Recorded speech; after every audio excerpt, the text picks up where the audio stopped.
দোকান ছেড়ে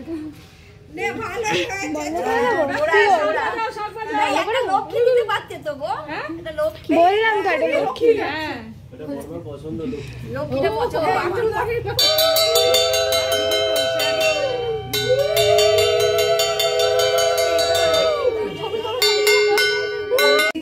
মা বাবা আমি এসে গেছি, আমাকে কোলে করে বাড়িতে ঢুকিয়ে নাও। আমি তো রাস্তায় হারিয়ে গেছিলাম, বাড়ি খুঁজে পাচ্ছিলাম না। তখন আমাদের পাশের ফ্ল্যাটের আন্টিরা আর দিদিরা আমায় গাড়ি করে বাড়ি পৌঁছে দিয়ে গেছে। এবার আমায় তাড়াতাড়ি বাড়িতে ঢুকিয়ে নাও আর বাবাকে বলো ওই আন্টিদের 2000 টাকা গাড়ি ভাড়া বাবু দিয়ে দিতে। আর 17 তারিখ আমার জন্মদিনে পাশের ফ্ল্যাটের সবাইকে নিমন্ত্রণ করে খাইয়ে দিও। পাশের ফ্ল্যাটের ওই আন্টিরা আর দিদিগুলো খুবই ভালো। ইতি তোমাদের কার্তিক সোনা। মেনুতে আচ্ছা পোলাও, বেগুনি, আলুর দম, ঢোকার ডালনা, পনির, চাটনি, পায়েস, মিষ্টি, এর থেকেও আরো বেশি কিছু আছে। ও বলছে ওরা বাজি ফাটিয়েছে।